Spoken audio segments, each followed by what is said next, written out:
Okay, we had to restart the damn router. I don't know what the fuck is going on. They did actually say that, because you know how we had to get, we ended up getting the internet or the Wi-Fi through the HOA. Yeah. And they sent me a message that they were doing maintenance on it, but I was like, wait, I'm pretty sure it was like the middle of the night though. Tonight? No. I don't even know if it was tonight, but I'm pretty sure it was like 2 or 3 in the morning. I didn't think it was like some. It was weird. Just everything fell. Everything just crashed. Yeah, like it has happened before. We did restart the router, but we'll see. Considering what we had before, this is like not too bad, but it does kind of stress me out that it like does that kind of fucking shit all the time. But before we came back on, we were talking about Pookie's new thing. I don't know if I said this on the show before. She has decided that she's really, really into my hairbrush. So, like, whenever I'm over there in the dressing room brushing my hair, she jumps up on the sink and starts yelling and jumps up on my chest and starts reaching for the brush. Like, brush Pookie's hair, brush Pookie's hair. Like, and she won't, like, let me brush my hair. She gets mad if I try to brush my. She's like, no, brush my hair. And she's like grabbing at it like that. It's like fucking funny. And like I said, I tried to do it a little bit, but if you do it, like she'll stand there for like an hour, like wanting you to brush her hair, and if you stop, she gets really mad and starts yelling. So let's see. Danny Rolling Ghostface. I heard a rumor that Dr. Kellogg was giving out free lobotomy ice picks in his cereals as prizes. That was one thing that he didn't advocate that I know of, was lobotomies. Yeah. But he was into like some other fucking weird shit, so you know. Zach said, I'm curious to know what Tom was saying about violence on TV. LOL. Yeah, because it must have dropped. I'm not really sure like when it stopped. Stopped. What I was saying is that television was kind of caught in the middle of a bunch of different factions that were fighting each other over the power of the television back then. Television was one of the main new mediums, you know, it was like the social media of the day. So each region kind of had its own moral standards of, you know, what they were worried about. The South didn't want any nudity on it. That's really the only thing they cared about. They didn't care about violence.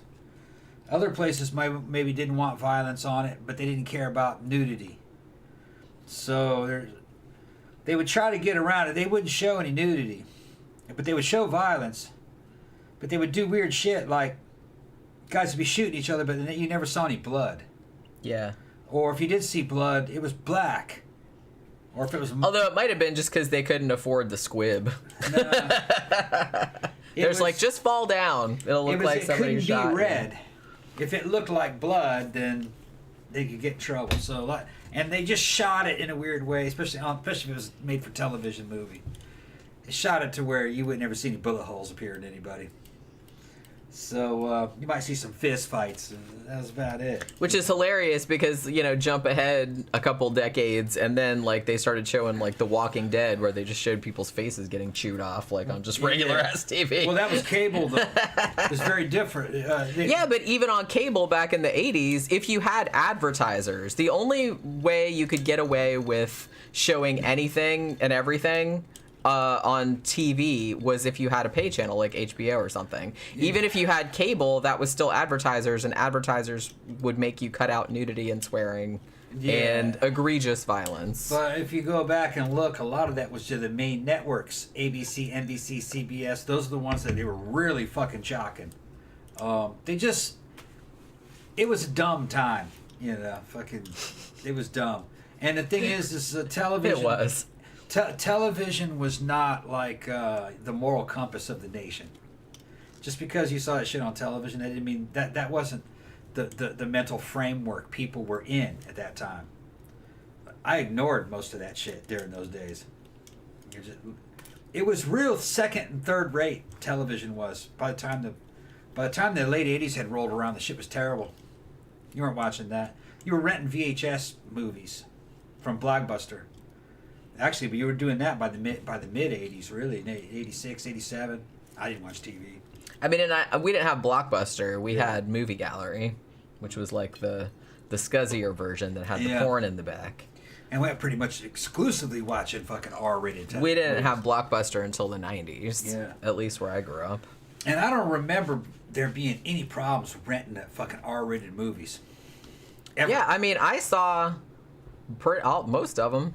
Yeah. I mean, it was my parents' card, so maybe that's why they're like, whatever, kid. The only people that seem to care were movie theaters. You get around that. Yeah, even the movie theaters didn't really give that much of a shit. As long as you had like an older sibling, or you could just sneak in. Honestly, it was easier to do that. You just would get like a PG movie that was near the time where you wanted to see the other one. You'd go in and you just switch theaters, because especially in the matinee, there was always vacancies. They didn't have people in there fucking, hey, you supposed to be in this movie? They weren't doing that. Well, yeah, how would they know? They wouldn't know. They're not like going around checking your ticket or nothing. Nope. Me and my little brother went to like the all-night Nightmare on Elm Street thing. Like, I think when the third or fourth one came out, or the fifth one, I don't remember what it was. But whenever like one of the fourth or fifth one came out, they did like a whole night of like all the old ones, and then like leading up to the new one. And we were both underage, I think. But I think my mom just went up there and bought them tickets, and we're like, they're fine. Yeah. I said it's okay. And then she went home. So they let us in. They didn't care. In the 80s, Grandpa's can attest, we went to high school together for a couple years. I went to high school in Brazil and in Michigan. And they were both wild in the 80s. Sex was off the chain. And it had been that way going back to the 60s and the 70s. It was never really prudish. Based on the statistics I'm hearing now, teenagers right now are having much less sex than we used to have. It was wild. But I guess it depended on who you were. Some people never got laid. But the layable people were fucking like crazy. Well, the thing about it is that I always kind of think that whenever you think, oh, this time was prudish or anything like that, I don't think there was such a time. No. It was only just how things were portrayed in the popular media at the time that changes. I don't think it's necessarily the way people behave and we had that much. And we had gay kids and lesbian kids. We knew who they were, and nobody was bothering them. Kaylin Higgins says, do you think there's any kind of correlation between the suppression of sex and the perpetual nature of war and violence? There might be, because I do kind of feel like there's a particular...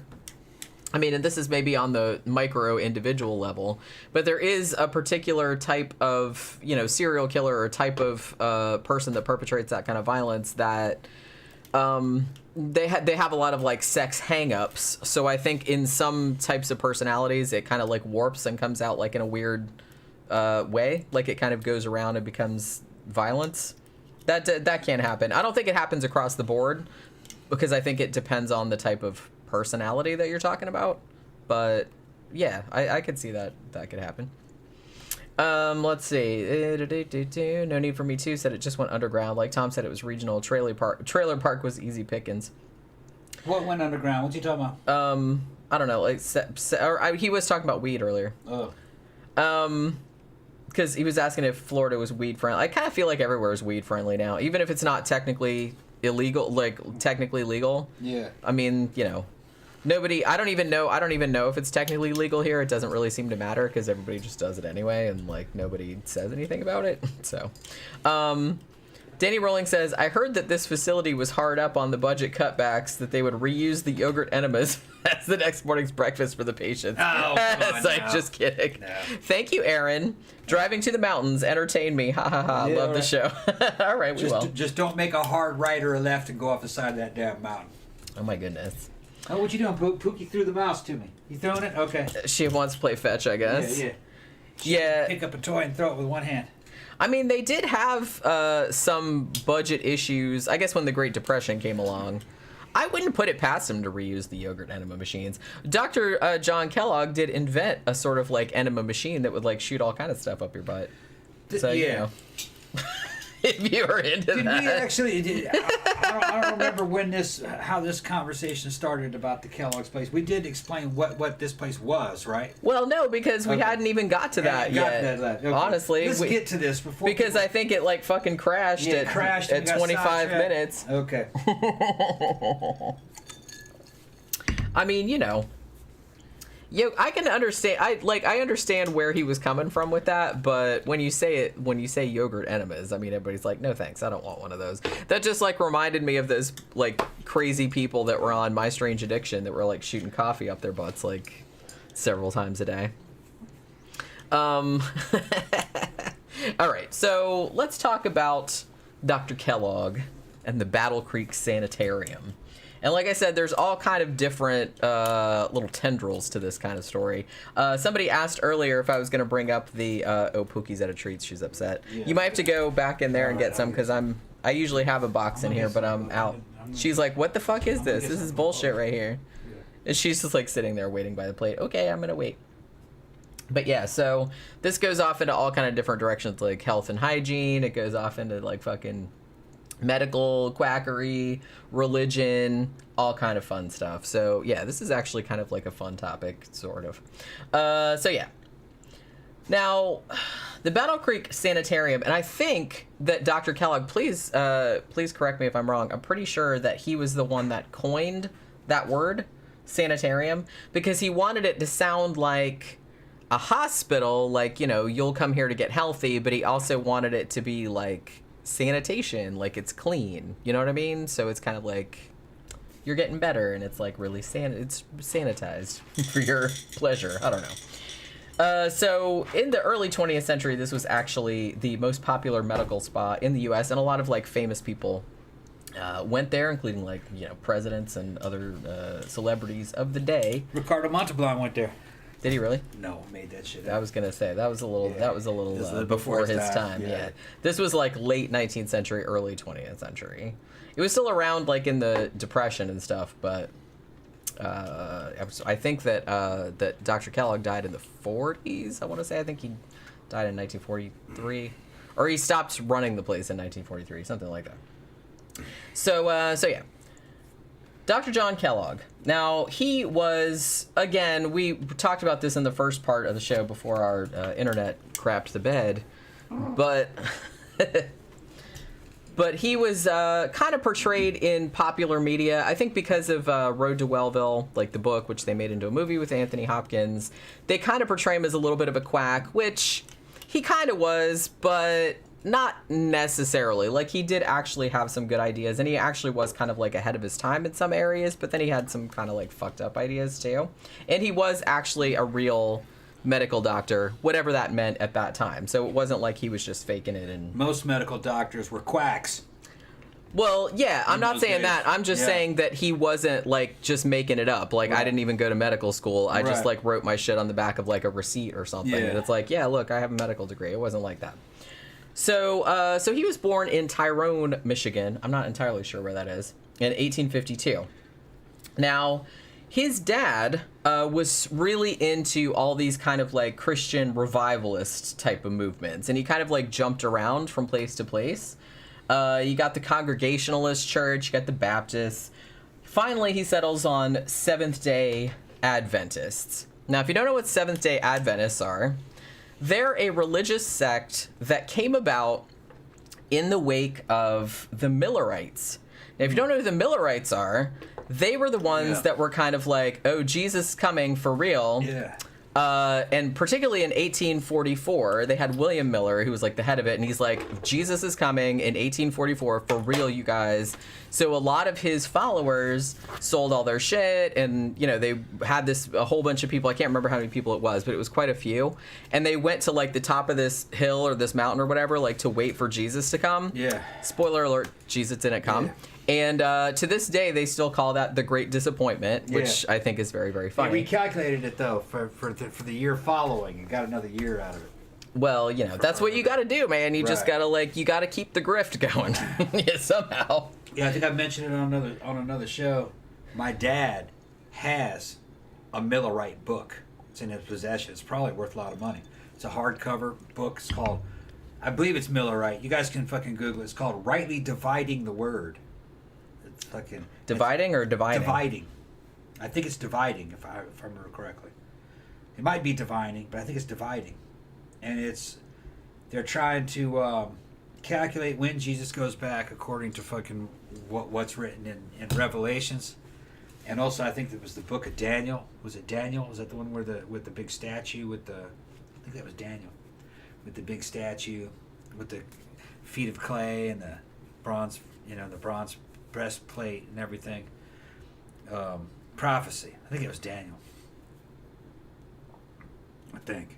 Boy, it's been a long time now. Anyway, he's got that book, and I think it's the first edition, which would have made it what, 1860s, 1870s. Well, I don't know. The Millerites, the Great Disappointment happened in 1844. 1844? Okay, so it was even before that. So it might not be a first edition, but it is a hardcover. It looks old. I would say late 1800s, probably. Yeah. By the look of the book. He's got that book. It's a trip. So after that whole thing, when Jesus didn't show up, the bum, the Millerites sort of, I don't know if I'd call it splintered, but they did kind of like go into this other thing with like Seventh-Day Adventists, which is essentially like a Protestant Christian denomination. It has a little more fundamentalist sort of beliefs. The only thing kind of that makes them different, they're very, very focused on Jesus's return, hence Adventist, because that's his Advent. Also, they're not real down with the whole Sunday being the day of worship kind of thing. They go more toward like the Hebrew thing, which is the Saturday, because they consider Saturday the seventh day. So there's that. What? I got it. It's Rightly Dividing the Word. Clarence Larkin. It was the first edition I'm talking about, but it's 1920, so it's not the Millerites. Oh, okay. But it looks cool. I see the pictures of it. It's kind of like a Millerite book. Yeah. Yeah. But like I said, the Millerites kind of became... I mean, I think there were Millerites still, but I think it mostly went into Seventh-Day Adventists. Because they pretty much believed the same thing. They did actually believe Jesus was coming back, but I think they were smart enough maybe to like not put an exact date on it, just so they wouldn't look like chumps when it didn't happen. But yeah, so the Seventh-Day Adventist Church was actually formally established in 1863. So yeah, they have the same kind of things, though. It's like, the Bible is inerrant. You know what I mean? Everything in it is correct. And they also have the whole Trinity thing.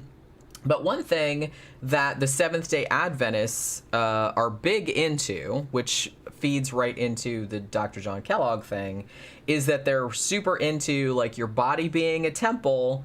And so they're very, very strict with what they eat. They observe kosher food laws. They're real into vegetarianism. They don't make you be a vegetarian, but they encourage it. They're very into holistic type of health. They don't like alcohol or smoking or caffeine even, really. And they're real into kind of sexual abstinence, or only having sex when it's necessary for procreation. So they're really kind of a little bit fundamentalist in that regard. All right, let me clarify. That was the Book of Daniel I was talking about. Nebuchadnezzar's dream. It's also known as the Apocalypse of Daniel. That's all that Christian apocalypse stuff. My creepy phone's ringing again. Yeah, creepy phone. I swear to God, I turn the volume down on the ringer every day, and yet it keeps turning itself back up. So I don't really know why that is. So, yeah, so we got your Seventh-Day Adventist. So, Dr. John Kellogg, when he was a kid, grew up in this church, essentially, because his dad was a part of it. And actually, his dad, Kellogg Sr., was a really big advocate and was actually just one of 4 guys who were in the group. And he gave a bunch of money to...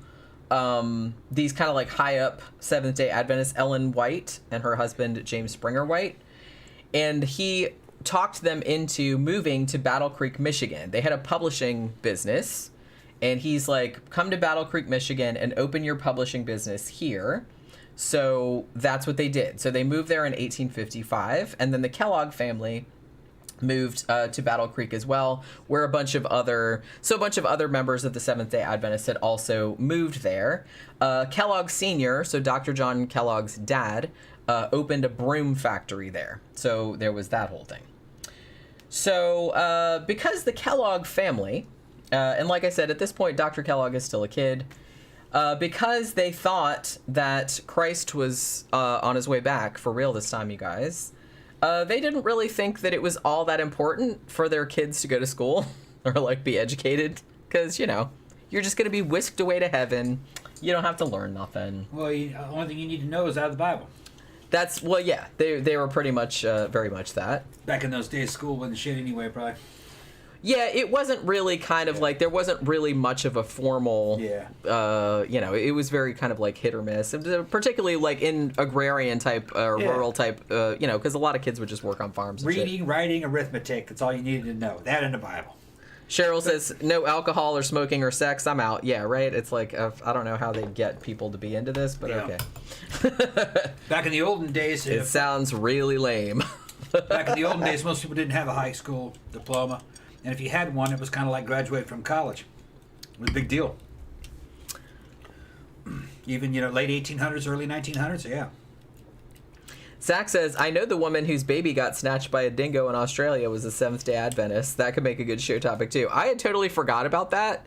And then I was just kind of like, because I think when I mentioned that we were going to do a show about this, somebody said a dingo ate my baby. It might have been you. Yeah. And then I was like, oh, yeah, I forgot that she was a Seventh-Day Adventist, that her little girl got taken by a dingo, and she got blamed for it for a really long time until they figured out, oh, actually, it really was a dingo because it's Australia. But, yeah, we should probably do a show about that. I mean, I don't know how complicated. Well, I guess it would. They made a movie about it, so I guess we could do a show about it. There's probably all kind of like interesting little nooks and crannies. They didn't think dingoes They didn't think dingoes existed. I don't think it was. I don't think that they didn't think that dingoes existed. I think that they just thought that she was using that as an excuse, because she killed her baby. I don't know. It's been like a long time since I read about that. What made him believe her that a dingo did eat the baby? Do you remember? No, I don't remember. Okay. I feel like it was a long time before they actually like sorted all of that out, because they blamed her for a long time. Like she had actually killed the baby, and like because the baby was gone. You know what I mean? Because the dingo took it. Yeah. So and ate it. So that's fucked up. It's unusual that a dog would do that, but it was a wild dog, I guess. Well, he was hungry. I mean, it's terrible, but they don't know that's a human baby. They're just like, it looks like a little pork roast, so I'm gonna have it. Look like a little turkey. I mean, I know that's awful, but they don't. But they don't know. They don't know. They just eat it as food. Yeah. So what was I saying? So the Kellogg kids didn't really get any formal schooling that much, because Jesus is coming. Now John Kellogg, as a kid, was kind of sickly. He did go to a public school for a little while, for like 2 years, when he was about 9 years old.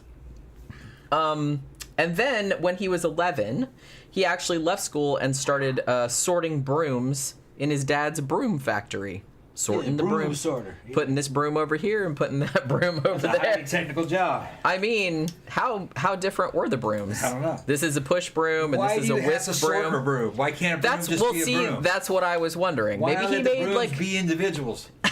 I'm assuming that they made like whisk brooms for home use and maybe push brooms for more industrial. But why do you have to sort them? I mean, they sort themselves, right? You would think. Yeah.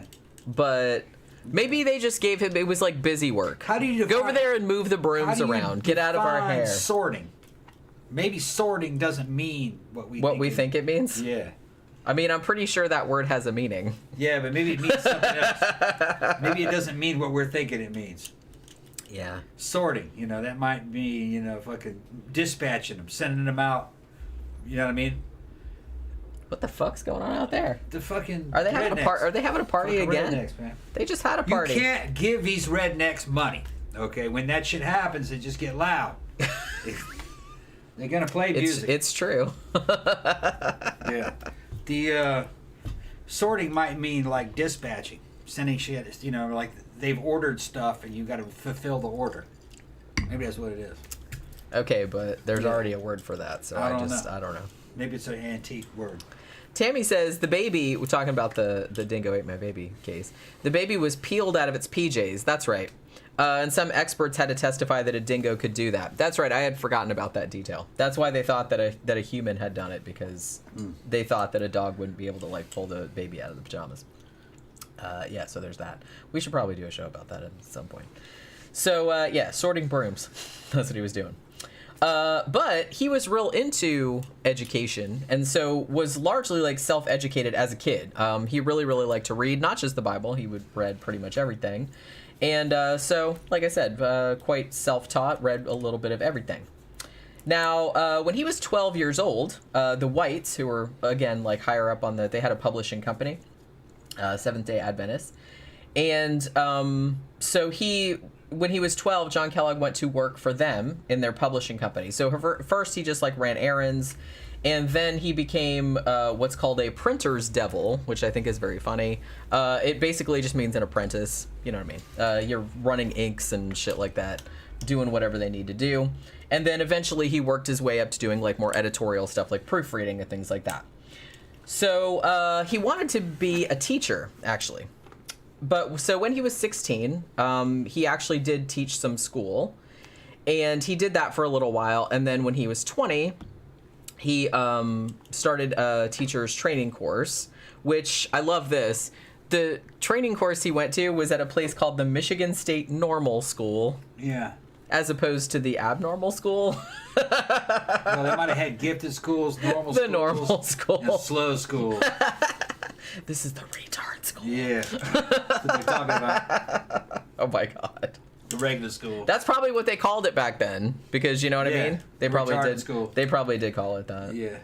That's probably polite. That was a polite term back then, probably. Just slowed them down. Well, actually, for a time, they had a distinction between idiot and imbecile, and you could totally use that as like a medical word. Yeah. Like it's the idiot school. I don't know if anything was called the idiot school, but that was like a medical, like a technical term, that you're an idiot if your IQ was between whatever it was. But there was like there was idiot, imbecile, which there was a whole thing. Moron, that was in there too. So that's nice. Yeah. So this shit stands the test of time too. I'd like to see who it was they're talking about. I'd probably be like, yeah, you got it right. That's exactly what maybe. Just be honest. Although the thing about it is that eugenics that was going on, you know. Well, and yeah, we'll get into that too, because unfortunately Dr. Kellogg was super into that. But I kind of feel like too, though, that it wasn't always that the person was just a dummy. Like sometimes they were like mentally ill, and I don't really think they had the framework to diagnose anything like that. So maybe people nowadays that are perfectly, intelligent, and you just have like you're on the autism spectrum or something like that, I think they would get lumped in with being an idiot or something. So, well, they don't really talk, or they don't really, so they must be stupid. Well, you could probably get in a time machine and go back to those times, all futuristic and shit. If you said something out of the ordinary, they'd probably grab you and fucking think you were insane. Well, yeah, that too. Or fucking, he's an idiot. And shit, you bitch, I just went back in time 150 years. Who are you calling an idiot, You can show them. You don't know anything. You don't know anything. Like, oh, you don't know nothing. I'm from the 21st century. Yeah, and then you're trying to show them some shit, and they go, oh, no, that little trickery, that's nothing. You know what I mean? You show them a fucking tablet. You show them my tablet, and they're like, oh, that didn't happen. They would just be in denial. Or they would be like, witch! Yeah, that's the devil. I don't think they'd go witch. And they'd burn you alive. I don't think they'd go witch. They would just look at that and they go, that's something from Europe. You know what I mean? That's one of those fancy Europe things. Yeah, that's some fancy shit from Europe. See, this is why even if we invented a time machine and people said, hey, you want to go back in time? No, thank you. Yeah. No, thank you. Depends on who it was you're going to see. Depends on who it was. Even somebody that seems cool, like from our point of view, like in the modern era, I'd be hesitant because, just to get to that dude's house, you might have to like navigate some fucked up situations, and I'm not. I don't have the patience for that. I just don't. Go back to go like hang out with fucking Benjamin Franklin. That dude's fucking farting at the table, and then writing a poem about it. Taking his clothes off, taking an air bath. Fat ass, you know what I mean? Out there fucking with his windows wide open, women walking by, him fucking pulling it. Because he said he did that. You know that he did that. He was doing that shit. Air bath. He was a total perv. He was a fucking perv. Women liked him though. He was living his best life. Yeah. Oh my god. So he could talk his way up a skirt or two. Well, yeah, he was kind of famous for that. Well, he had He didn't look too good, but I mean, you know, that just goes to show. Yeah, he was probably like hot when he was younger. They said he was hot when he was young. He was a big dude. And plus, everybody liked the raccoon hat. Yeah, he made that shit up. He made the French believe that all Americans wore raccoon hats. So he kind of made. They're like, ooh, exotic. They thought that shit was exotic. Well, yeah. Well, I guess it was. He was trying to. Like, we're not wearing that lame shit. Fucking Franklin understood the concept. He was way ahead of his time. He understood the concept of branding. And fucking the American colonies had no brand. So he branded it. Yeah. And part of the brand was coonskin hats. Yeah. And fucking country reason. And fucking being down to earth. Yeah, I'm down home, motherfucker. Yeah, and wearing black clothing. Black and white clothing. None of this fancy red and blue. That's for those effeminate French. You had to be serious. You know what I mean? They did that kind of shit. I'm serious in my nakedness and farting. Yeah. They didn't say that he farted. I'm just saying. He wrote like a whole thing about farting. He did? Yeah. Okay, I didn't know about that part. But I'm just saying, like, I could imagine. You see, this is how. Even back then, fart humor was funny. Intelligent I am. I could sense a farter when I saw that face. I saw that face and I said. You didn't even know that he wrote all that stuff about farting? I bet that bitch farts. I think. He even wrote like a big long thing. Yeah. And it's been a while, but I'm pretty sure he wrote a thing. He was trolling. It wasn't true, but he wrote a thing about how he had invented this thing that like, what'd you do? Like you stuck in your underwear to make your fart smell like perfume or to make them smell good or something. And I was like, that's funny, but it's like that's actually kind of a good idea. Yeah. You see, I just looked at that dude. Pictures of that dude. That dude looks like a farter. That dude sits around farting. And I was eating like, cheese if I met that dude out of the can. Yeah, if I met that dude, he'd probably be disappointing because I'd fucking show up and he'd fucking stake the place up, he'd fart, and he's looking at me laughing. You know what I mean? Yeah, he's just like, you know, moving like one cheek. Like that, you know? And then he tries to pour you some brandy. You're trying to have like an educated conversation. He gets all scientific with your ass and then farts. Yeah, excuse me. He's like Rick. I think he's like, you know, Rick. Like Rick Serra from Dan Bell's, from Another Dirty Room. I guarantee you that's what he was like. Yeah, I could see that. Like. Because Rick Serra is kind of like that too. He's like really intelligent, and he knows all this stuff, but then like he's just completely shameless and gross. Yeah, he just laughs. But that's why that's why he's funny though, because it's like it's an entertaining like juxtaposition. Yeah, I have Franklin right. I knew I was dealing with. Yeah, he was totally that type of dude. Yep. We should do a show about Ben Franklin. Ben Franklin and his lively farting. But yeah, so where was I? Oh, okay, normal school. So that's where we got distracted. I try to go back through my notes and be like, yep, that's where we lost it. And sometimes when I'm reading through my notes before we do the show, like the morning of the show, I'm always kind of like, I see the sentence and I was like, should I take that out? Because I kind of feel like we're going to go off on this whole hour like fucking digression because of that sentence. But whatever. That's people like that, so I guess. So whatever. So yeah. So he goes and does the training course at the normal school as opposed to the abnormal school.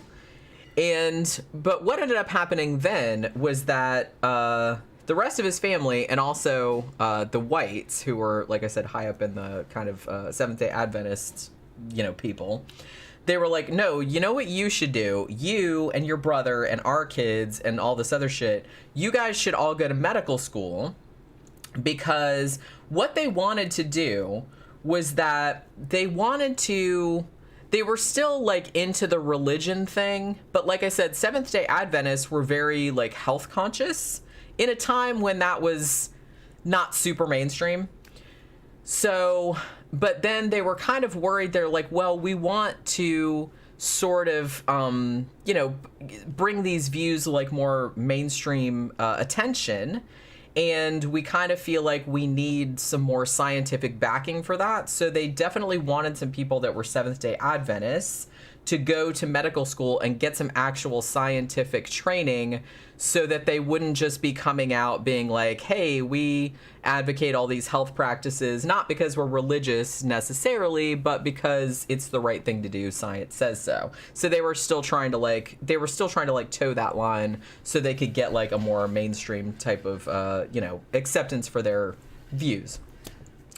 So that's what they did. Now, they had this thing, what later became the Battle Creek Sanitarium, they actually had it prior to that. Like, the whites owned it, I believe, or the Seventh-Day Adventist Church owned it at the time. But at the time, it was called the Western Health Reform Institute. So that's what was there in Battle Creek. So what ended up happening was that the whites actually paid for John Harvey Kellogg to go to medical school. So he went to medical school at the University of Michigan, and then he went to the Bellevue Hospital Medical College in New York City.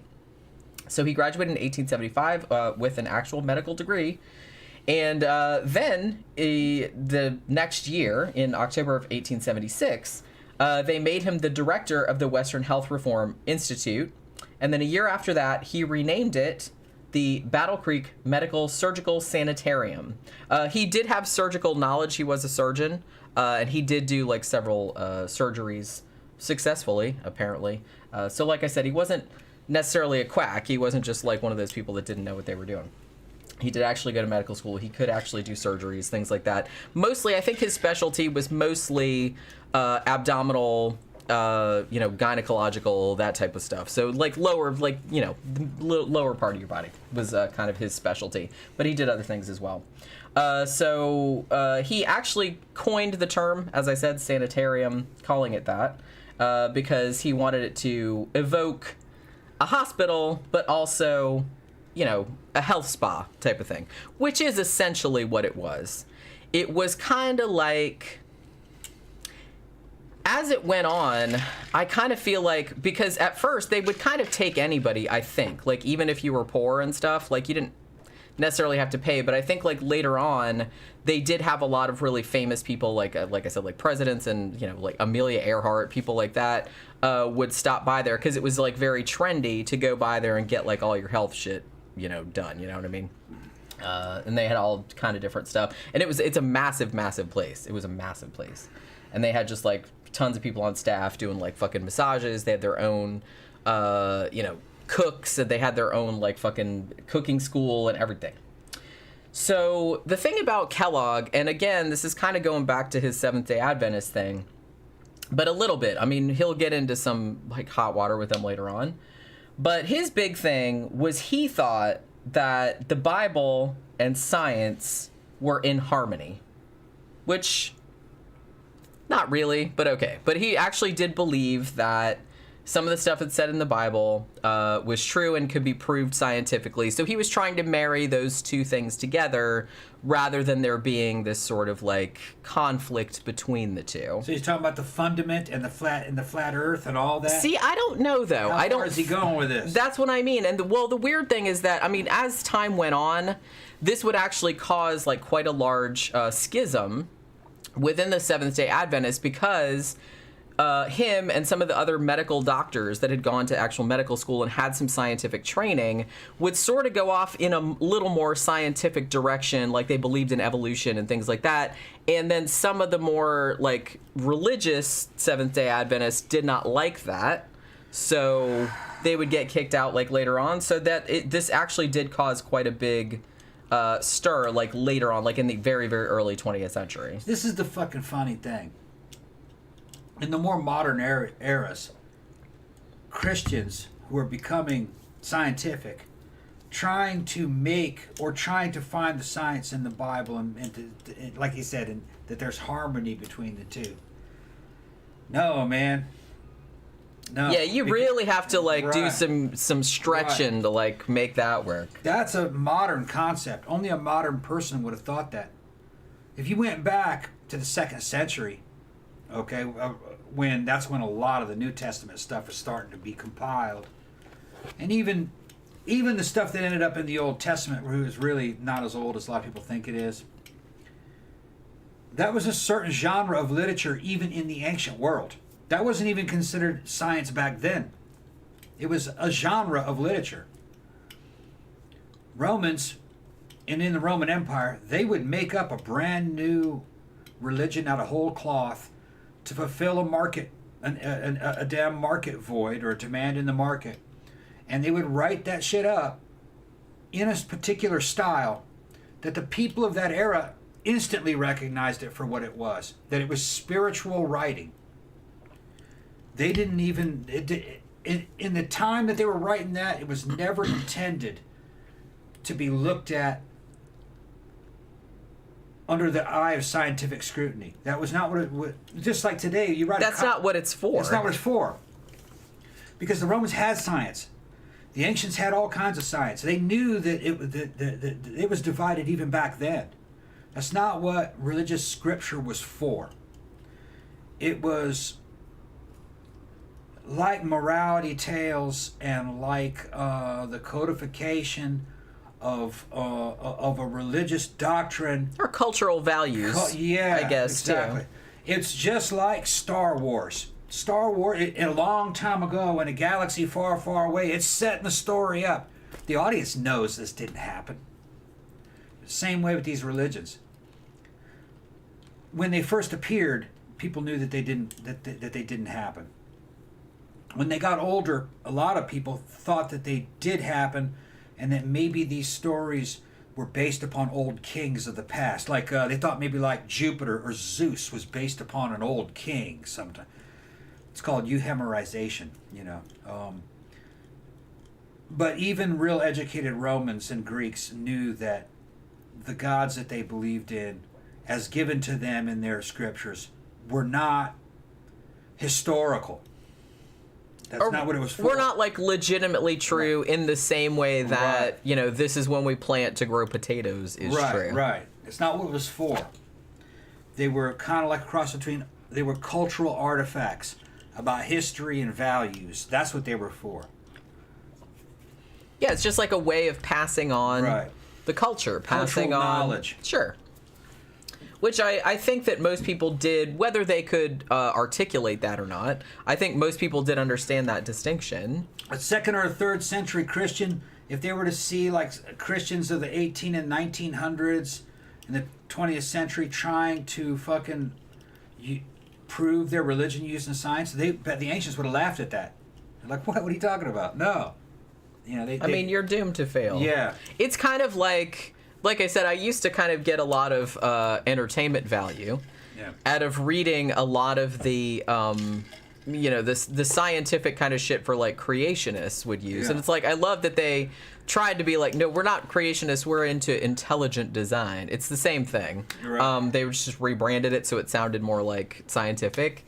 And the ridiculous fucking reaching ass arguments they come up with, and just picking on the tiniest little like minutia of, it's like, well God must have created stuff because this particular beetle, there's no way that it could have evolved this particular venom or whatever. And it's like they're just picking on these tiny little things, like, because they're just, you know, the kind of room for religion in the scientific framework is just getting smaller and smaller. So it's like they're trying to fill in the gaps with these little bitty, you know, little things, and it's just like not working out. What they're doing is they're trying to say our religion is real. We can prove it scientifically. If you look here in the creation story, it says this was created before that, and that must have happened because look, blah, blah, blah.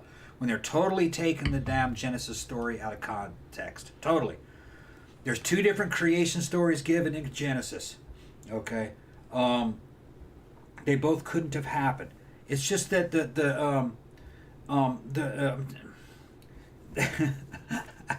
kind of drunk, so I'm trying to fucking talk about scripture and intelligent design.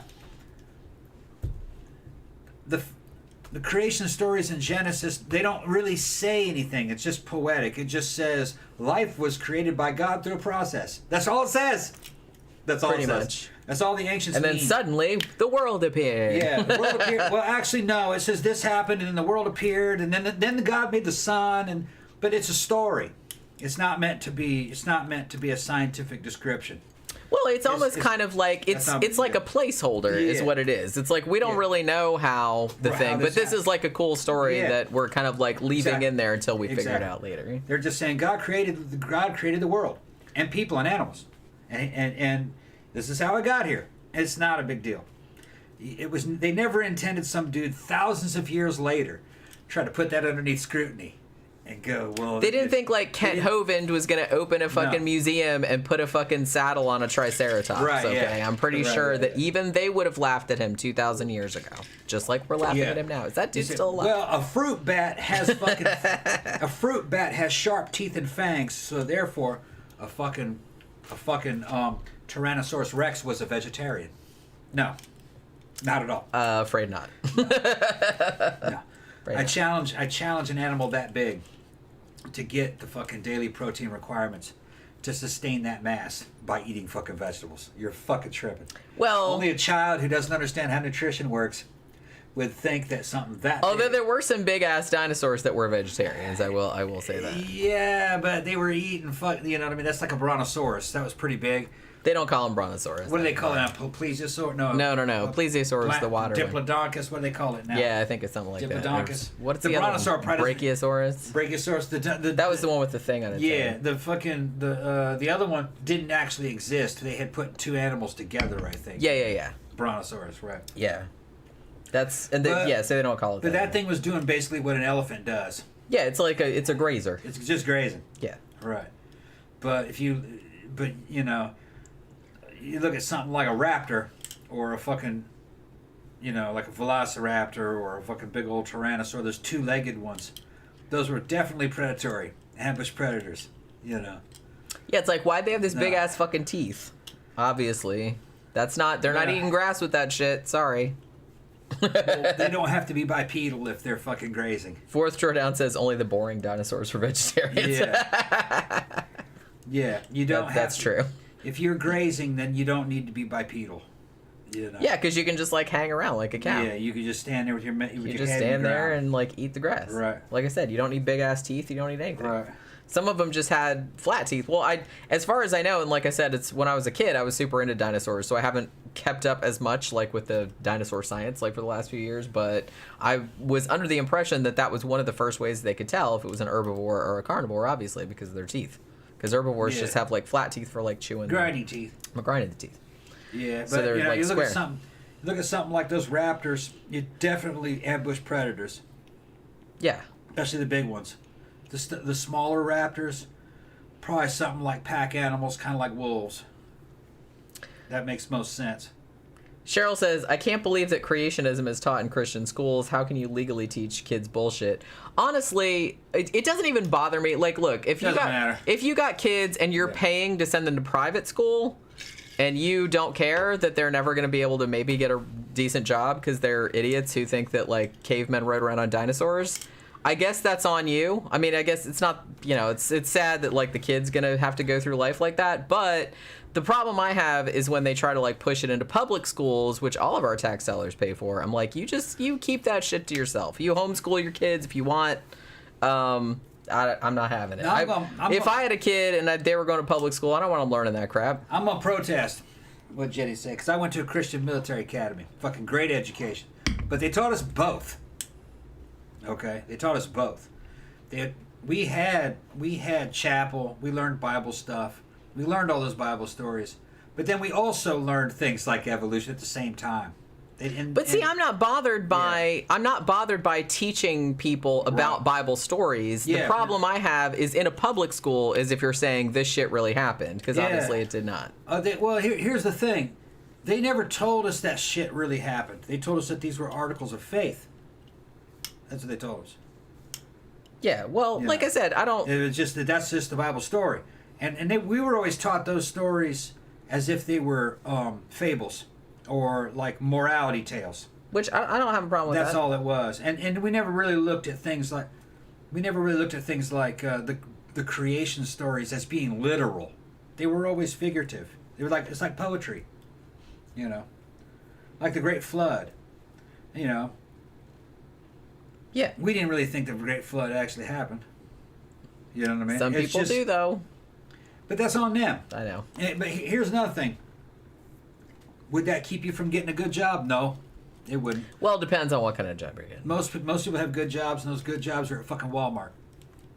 That's not a good job. Well, depending on it depends on who you are. Yeah. Okay. Not like I said. We live in a world of Indians, not chiefs. Not everybody can be a chief, and you can't educate everybody. You'd have a fucked up society if you did. Especially if you educated them all to the level of a fucking doctor. They'd all fight and kill each other over fucking high-end jobs and there wouldn't be anybody to do manual labor. You just can't have an organized society like that. And the thing is, most people aren't happy with that kind of stuff. Most people don't want to know that kind of thing. They like to have fun and have a artistic life where they're chasing fucking the opposite sex and having kids and fucking buying houses and making cars and looking pretty. That's what they do. That's all humans are. And I say this because I'm intelligent, and intelligent people are fucking very unhappy for the most part. Dumb people fucking have a good time. Slasher Fred says, one of these days, you on your live show should do a review for the movie Westworld. We did a review of Westworld. Yeah. I don't think it was live. Wasn't live. But we did one a long time ago. Great movie. That was the original Terminator. Yeah, somebody said Brenner was the original Terminator. The original Jurassic Park. Yeah, it is kind of that, too. It's the original Jurassic Park and the original Terminator. Yeah, it's like a theme park that's kind of like... I've still been meaning to, like, watch, because didn't they do, like, they did a series of it that I heard was actually quite good. That same writer, though, did one called The Demon Seed that's even better. Yeah, we reviewed that one. Yeah, did The Demon Seed also. We did review that one as well. Proteus. Cheryl said, so glad there aren't dinosaurs today. That would suck. Yeah, it would. I mean, you know, they're neat. There are birds. Yeah, but you know what she means. She means those like big dinosaurs. Right, yeah. You don't want to be going around and having like a fucking T-Rex tearing your fucking head off. That wouldn't be fun. And then Slasher Fred said, if you guys ever seen that movie Quest for Fire. I haven't. Yeah. It's like, it was a long time ago though. Yeah, it was a good movie. Long time ago. Ray Don Chong spent half the movie fucking naked running around. And that's all that matters. That's all that matters.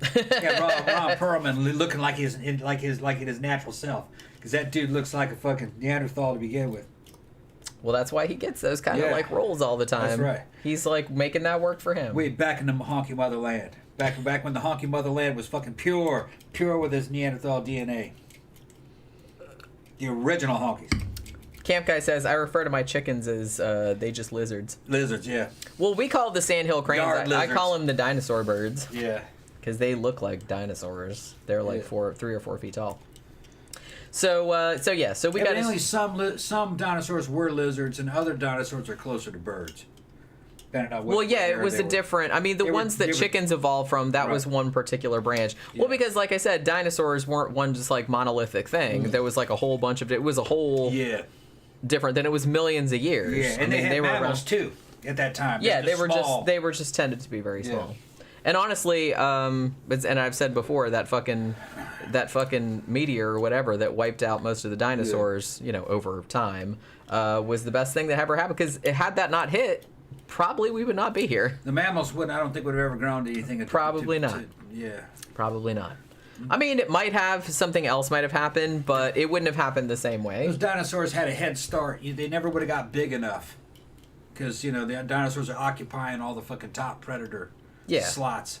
So they never would have got big enough. They had to survive by staying small, being underneath the ground, being like rats, gophers, that type of shit. Yeah, like running around filling all those little niches. Yeah. You had insects that were bigger than fucking mammals. Well, I think that too was because the oxygen content was higher in the air. Yeah, well, not only that, the CO2 was fucking way high. Yeah, that too. There's a lot of bullshit you hear today. The deadly CO2. CO2 is a life-giving gas. The more CO2 you have in the damn atmosphere, the more green plants will grow. The harder chitin will become, so insects can grow huge. I don't like that. Yeah, but it wouldn't happen with our presence. The fucking roaches are big enough as it is. I don't need one that's like as big as me. Yeah, Fuck that. We had roaches that were about a foot long. Yeah, thank you. You had these big old dragonflies. Dragonflies with a 5-foot wingspan. They were as big as like a hawk. Yeah, bigger. That would be fucking crazy. 5-foot wingspan. They could take a bite out of you the size of an apple. Yeah, no thanks. No thanks. And then the oxygen was fucking real fucking strong. The atmospheric pressure would have been more, and it was hot, real hot. I don't think we could have survived it, because some people said that up around the equator it had been 100% humidity, and around the equator it would have been raining 24 hours a day. Man, could you imagine that? And the continents hadn't fucking separated yet, so there's basically one big land mass, and across the center of it, around the equator, it was just a constant rainstorm, and it would have been hot, like 120 degrees, because of all that CO2. But there was a lot of CO2, but there was a lot of oxygen, which would have meant that you didn't need much lung to breathe. So we would have got there, and you'd have a lot of endurance because you'd be like, God damn, it was a real oxygen-enriched environment. And that allowed those animals to get that big. Because a dinosaur couldn't get that big in today's environment. There wouldn't have been enough oxygen. It was a different planet. Cheryl says there would be huge shits all over. Yeah. See, that's something that occurred to me even as a kid. Because I was really into dinosaurs, and I was like reading books about them. I'm like, man, it must have just big, huge piles of poop. Yeah, but they had must have been stuff everywhere. eating those huge shits. They weren't there for long. Well, they still have that now. Yeah, I'm they just have it saying. now. I was out turning the horses out one time in the pasture a few years ago, and there was a big old fucking pile of fucking horse dung steaming. And I turned my back on it, heard something boom, and turned around and looked, and there was a fucking bald eagle fucking had hit it full on with her fucking claws and was tearing through the fucking horse shit. And I'm going, what the fuck? And then when it was done, it flew off. I thought there was something in there. I'd never seen an eagle do that. But Well, it hit it. It sounded like a damn car hitting it. Boom! And fucking there was... the damn apples. The apples went fucking flying. And it was throwing shit like that and didn't find anything and then split. I guess there's a habit where some kind of creature runs into the fucking horse shit and hides in there, and that eagle was looking for it. Well, yeah, I mean, obviously there had been some precedent for that. Yeah, because otherwise, why would he be doing it? And it was close to me. 20 feet. Yeah, dung beetles. Yeah. See, there's like... Nature has little niches for everything. Well, His little poop bug. it was looking for it. All right, so man, my drink's empty. Yeah, I'll get you one. I need another one. So we were talking about how Dr. Kellogg actually did believe that the Christian faith, Seventh-Day Adventist, the Bible, and everything like that, and science could be reconciled. That science would back up a lot of religious kind of beliefs. Now, again, the Seventh-Day Adventists, there was a lot of kind of conflict with them about that because of this contingent of Seventh-Day Adventists that they had actually sent to medical school to get science training for that specific reason. It kind of a little bit bit them in the ass in the end because, when you get some scientific training, now they're just kind of like, oh, well, we still believe all the God stuff, but now we have all this science stuff. And so some of the religious people were thinking, oh, well, maybe the ones that had the science training are getting less religious and they're having these maybe heretical ideas. So there was a little bit of a conflict brewing there, which would come to fruition later on, very early in the 20th century. So... at this point, I wanted to talk about, this is a little bit of a side track, but somebody brought this up, and it is related to this whole Kellogg thing. This is I guess it's called the Urantia book, and he was saying that I hoped that, that he hoped that I brought it up. So I'm going to bring it up a little bit, because it does actually have something to do with, not so much the weird health stuff they were doing there, but it does have something to do, thank you, with the Battle Creek Sanitarium and with the weird kind of maybe conflict between science and supernatural, I guess. It has that kind of thing to it. So here's what I was talking about, the Urantia connection. So there's this guy named William Sadler. Now, he actually ended up moving to Michigan when he was a teenager to work at the Battle Creek Sanitarium, and he met John Kellogg, who was at the time the head of it. And John Kellogg became his mentor. And William Sadler even ended up marrying Kellogg's niece, whose name is Lena, in 1897. Now, William Sadler also graduated from medical school, but this early, we're jumping ahead a little bit, but he graduated from medical school in 1906.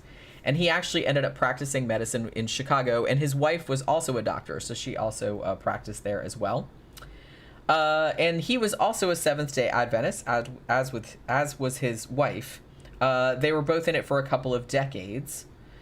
But when John Kellogg in 1907, again, we're skipping ahead and I'll come back to this, but when he was disfellowshipped, meaning he was kicked out of Seventh-Day Adventists, the formal, framework or whatever, in 1907, William Sadler left as well because that was his mentor, his hero or whatever.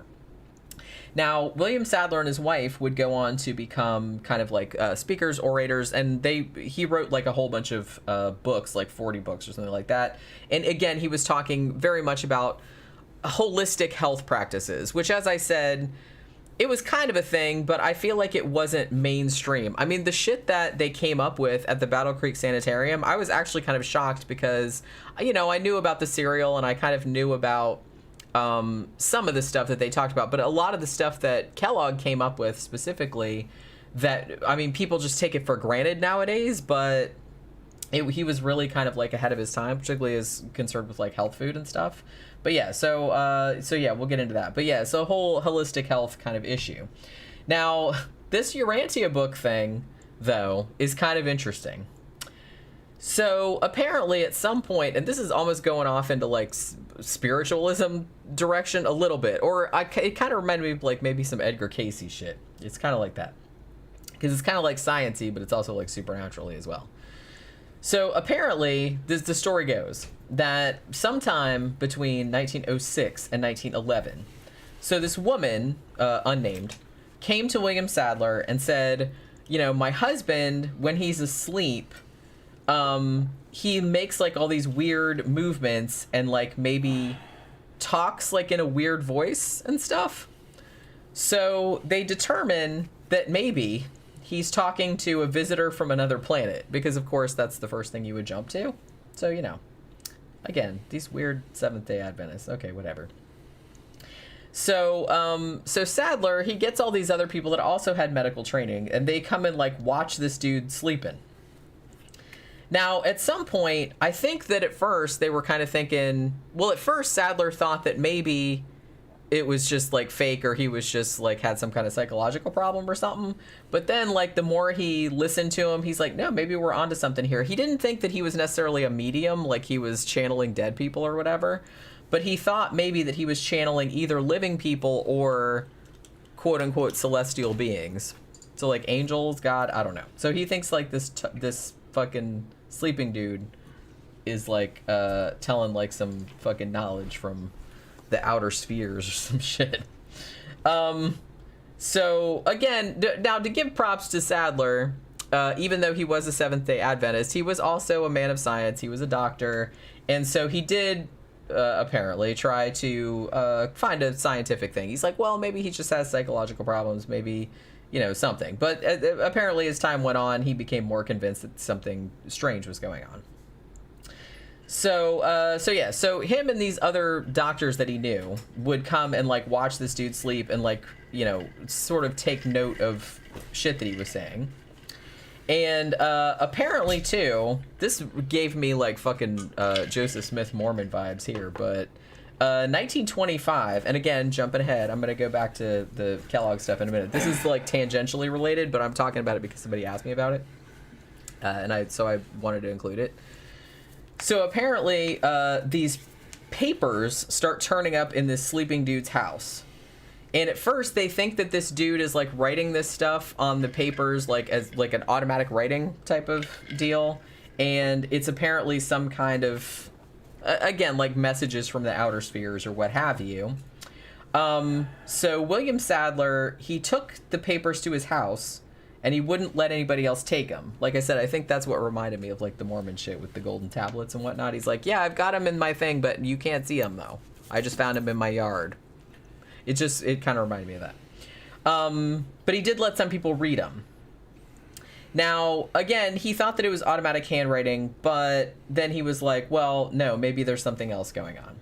So again, he starts having all these people come over like every Sunday. Now, every Sunday they have like a formal thing where everybody comes over and they talk about this dude's case, and they think that they have some kind of thing, and they have like figure out questions they want to ask him. Some of the observers, I think William Sadler knew who the dude was, and like a couple other people did, but I think they kind of tried to keep his identity under wraps. Some people thought that it was maybe the man they were talking about. No one's entirely sure. They think maybe it was Wilfred Kellogg, who was the husband of Lena's sister, Lena Kellogg's sister Anna. So again, relation to John Kellogg there. So later, in the 1955, they actually put out this book called the Urantia Book, which was apparently all of these writings that this sleeping dude had come up with. Like I said, very Edgar Cayce type situation. And some places, if you go to like the fucking, I don't even think the Urantia Book has its own Wikipedia page, but I think it's like on the William Sadler Wikipedia page. And some people consider the Urantia Book almost like a second Bible or a Bible substitute in some ways, because it's supposed to be some kind of like new revelation that God gave to humanity, and it's supposedly helping people like evolve to a higher form of life.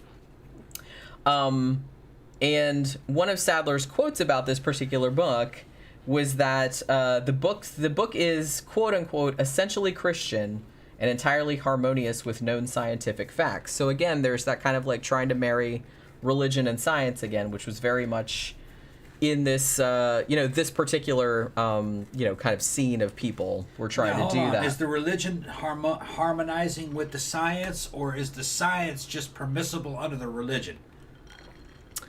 You can look at that. Is that a distinction without a difference? Yes, there is a difference. Yeah. There is a difference, because you can come up with a science and say, okay, this is what really works, and this does not violate our religions. Okay, that could be true. Another thing, what would be more difficult to be true is to make up a science based upon a religion and have that science work. That's very different. You know what I mean? And I think that would be very hard. Yeah, like I'm gonna go through the book of Daniel, and what I learned there, I will make a science based upon it, and it will heal you. See how that works out for you. It's not gonna work. It's not gonna work. It's not gonna work. Spoiler alert. No. Just like other people were saying, we've had many comments on here. Somebody who graduated from a Catholic school. Yeah, you get a good education. She said, I have heard. Yeah, I've known some people. You get a good education in these schools. When I was talking about creation and stuff, that's mostly, that's not a Catholic thing. That's more like a fundamentalist that's Christian thing. That's a different... There's a distinction. There is, yeah. Because like I said, I've known a lot of Catholic school, and they generally get like a pretty decent education, depending on what part of the country they're in. I went to like a non-denominational Protestant style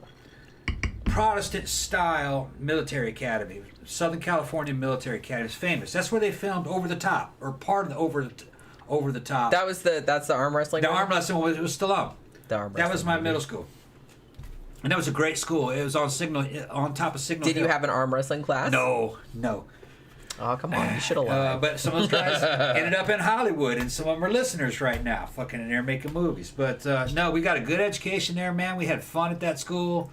It was like Boy Scouts and middle school, and even had elementary. That was mixed into it too, and I think it went up to like 10th grade. But I left in 8th grade. But no, we had a good time there and got a real good education there. But they separated the religion from the school. You know what I mean? Like, it had religious elements, but you only learned religious stuff in a special class we called chapel. Okay, you sing songs and you listen to Bible stories. But they're taught to you as cultural artifacts and fables. It's not science. Right. And like I said, I don't have a problem with that at all, because I think even in my high school, which was a public school, they had a class called World Religions, and they also taught about religions in humanities classes, because I had one of those too, and they just talked about all different kind of like... That's kind of how it was taught to us in a way. Which I don't have a problem with that. This is our... If you're a Christian, then this is your religion. These are your traditions. But that doesn't excuse you from learning about fucking chemistry and fucking, evolution and natural selection. Yeah, see, that's the problem I have. The problem I have is these people that think the Bible is literally true. Right. And that's all you need to know. Yeah, and that's all you need to know. So that's what I have an issue with. Yeah. Not so much. And honestly, I think people should learn about particularly Christianity, or learn about like world religions ideally, because it's so ingrained in our culture that really you need some understanding about it, just like every culture needs an understanding of their own like mythologies and stuff, because it says a lot about the people that came up with it. It says a lot about the people that created it, their history and stuff like that. I think it's important to we got Islamic subscribers like Saad. He's in Saudi Arabia studying for his doctorate, and he will tell you that Islam does not teach you how to do surgery. Okay? Islam is a cultural artifact and a legal system. That's what it is. Okay? but it is not fully encompassed. That's not science. Okay, it's the same thing, but that's how I was taught in school. We saw Christianity as tradition. I always kind of considered it the same. Artifact. Yeah, I always kind of considered it the same as learning like your great novels from your culture, your great poetry, or learning something about like George that. Washington, or learning about. Well, I mean, that was a dude that really existed, though. Right. So I'm talking more about learning your cultures like folklore, or learning your cultures like I said, your great writers, right? And poetry and stuff. I like that kind of stuff. Yes, George Washington really existed. But the thing is, though, is that a lot of the things that are taught about George Washington is apocrypha. Well, yeah, that's folklore. That's folklore. Trees. Yeah, that didn't happen. Well, it's the same thing in Christianity. Yeah. A lot of it is apocryphal stories. And some of them are real people. But a lot of them aren't. But they don't make that distinction because that's not how you're supposed to look at religion. Religion is to give you cultural context of where you came from as a culture. That's all it is. And trying to hold yourself up to a certain standard. It's tradition. That's all it is. You can't make it more than what it is. Now, Nietzsche goes on to that. I agree with what Nietzsche says. You should put moral restrictions and religions onto people when they're young so they can learn to free themselves from it. Okay? Because they need the discipline when they're young to hold themselves together when they're weak. Young people are weak. Okay? They need something to believe in to protect them until they're wise enough to go out on their own and be able to operate outside the confinements of tradition. You know what I'm talking about? Yeah. Yeah. Or at least a lot of people are like that. And it does keep you out of trouble until you're in your 20s. You know what I mean? And most people didn't really. If you look at history, that's what it was for. Once you reach the age of reason, you ended up making your own decisions. You didn't really worry about too much what some dude a long time ago said. That's all it is. Cheryl says, I spent 4 years in the Mormon church, learned all I needed to know. Religious people are mostly batshit. Pretty sure it's a symptom of mental illness. Yeah. In some regards, yeah. I'm going to agree with you on that. If you try to make a life on that, there's a problem. Like I said, I don't have a problem with people having that if it knows its place. Right. It's got a place and that's it. Yeah. Like I said, don't be trying to do like surgery on this. I just read the Bible so I can take surgery. Out your gallbladder. Right. Yeah, no. That's not how that's going to go. I read this book, so therefore give me all of your daughters. They're all my wives. Yeah, I'm not. That's not going to fly. Sorry. Right. It was Captain Blair that asked me about the Urantia book. The Urantia book says in prehistory there were giant birds that communicated with humans, cue the winged serpent, no, I just made that up, and gave them rides. Like joust. Well, they should. If you're a big bird, your purpose is to give a motherfucker a ride. It's like, hey, come on. Big ostrich or whoever. Come on now. But yeah, so I did want to bring that up. So William Sadler, who, like I said, was one of John Kellogg's proteges, he had actually left the Adventist church. He left the Adventist church when John Kellogg got disfellowshipped, which we'll get into a little bit. But, so he had actually left by the time that he published the Urantia book in 1955. But a lot of the stuff that's in there is pretty consistent with Seventh-Day Adventist beliefs. There's some wacky shit in there, too. But there's, it's mostly kind of like, annihilationism, which I'm guessing it's like, oh, the end of the world is coming or whatever. I will note, though, that the authorship of this book or the papers that the book came from, is disputed with a not insubstantial number of critics thinking that maybe William Sadler wrote that shit himself, which, like I said, is giving me some Joseph Smith vibes right there. So, yeah. All right, so let's get back to Dr. John Kellogg. So let's talk about this whole disfellowshipping thing, because that's something that I brought up earlier. Now, what happened in 1903, and this is going back to what we were talking about, the whole conflict between science and religion. They called this the pantheism crisis. I love how they had to give everything a fucking name. So John Kellogg was one of the ones at the forefront of this, because he's still a Seventh-Day Adventist, but again, he's trying to sort of just consolidate or say that there's no conflict between science and religion at this point. And there was also kind of like a big controversy over the ownership of the sanitarium, because the Seventh-Day Adventist Church did own the sanitarium at the time, but Kellogg was running it, and he was kind of like the guy that was associated with it most prominently. So, and it had kind of gotten important too, like over the years, because as the years went on and the sanitarium became more popular, and they started attracting more celebrities and more kind of like, wealthy people. So it was kind of bringing in some cash. So it was, causing some friction there as well. So at this point, in 1902, like early 1902, the Battle Creek Sanitarium actually burned down. Now, most of the people got out, but the property loss was about $400,000 in 1902 money, which was about twice how much the value that it was insured for. So what happened then was that Dr. Kellogg, he had written a book called The Living Temple, and he had made quite a bit of money from it. So he basically took all of his royalties from that to help rebuild the hospital. And at that point, he's kind of like, well, I paid all this money to rebuild it. So he kind of felt more of like an ownership about it. Although I will say one thing about Dr. John Kellogg is that he doesn't seem to have, I mean, I'm sure that he wasn't like, living in a refrigerator box or anything like that. But he did seem to not have been all that concerned about making money off of his patents and off of his inventions like his cereals and stuff like that he made later on. As I said, he seemed very much like a true believer, and he just invented all this stuff for a purpose, like because he was trying to kind of get his views into the mainstream, like on health particularly. And so it didn't really seem, and like I said, I'm sure that he wasn't turning money down, but it didn't really seem like his prime motivator. Let's put it that way. Well, he's partially right. Motherfucker needed some damn fiber. That, like I said, he was like, he had some wacky ideas, but some of the shit that he says, he was right about like quite a bit of stuff. Yeah. I will say that. He was wrong about quite a bit of stuff too, but you can't win them all. You know what I mean? When you look at the diet of his era, there wasn't much fiber in it. It was beef and maybe some green vegetables. Well, see, the thing about it, and because Kellogg's so associated with cornflakes. Yeah.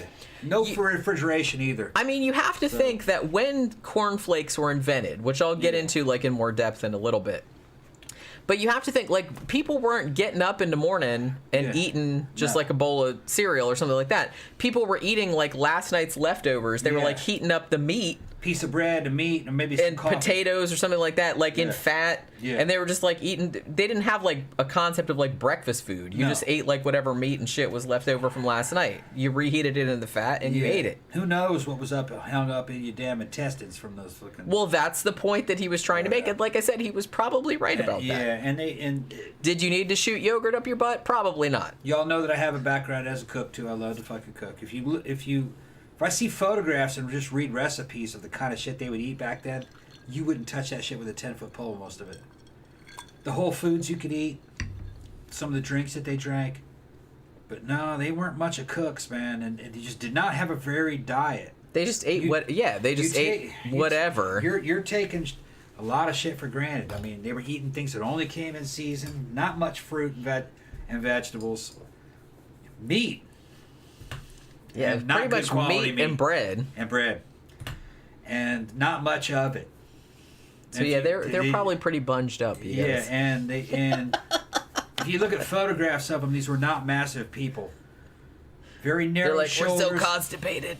If you look at the men, they have very narrow shoulders, which is a sign of malnutrition in early childhood.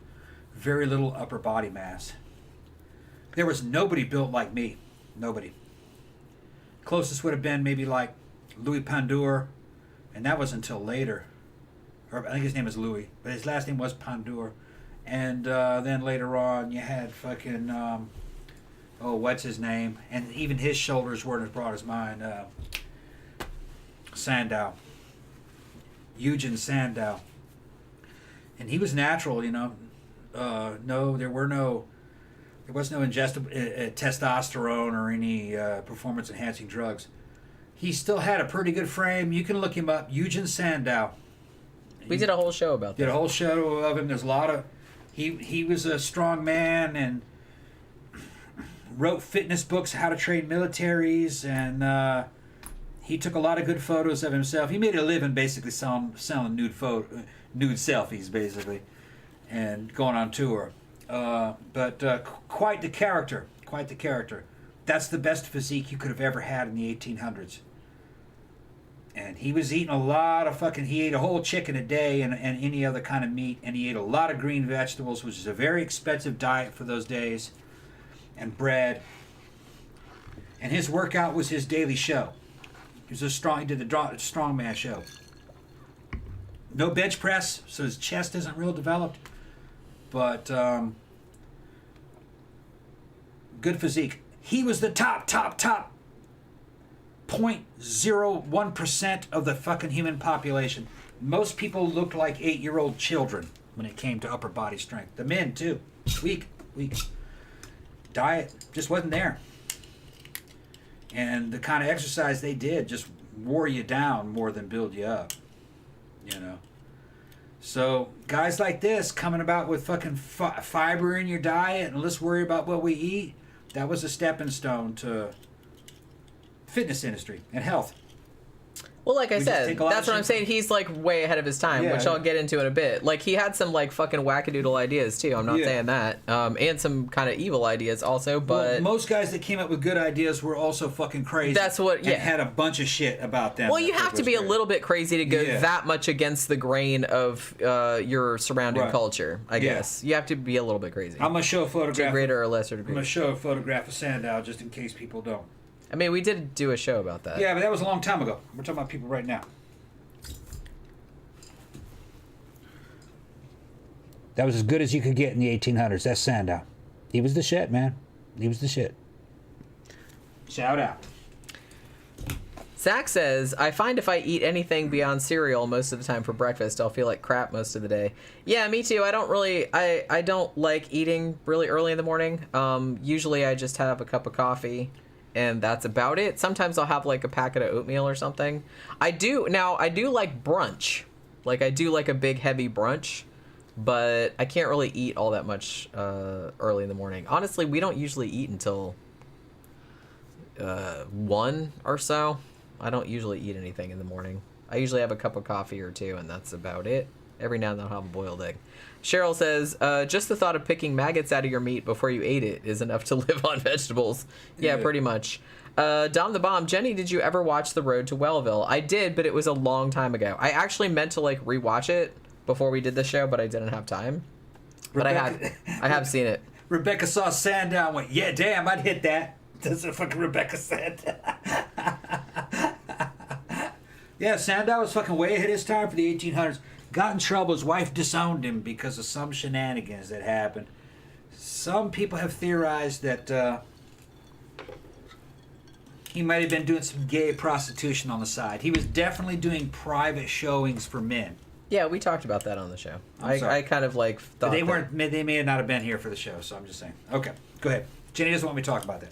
No, I'm just saying that like we already did a show about that. Yeah. That was like 4 or 5 hours long. Okay. Like if it wasn't that long ago. I'm just saying we already did a show about that. Okay.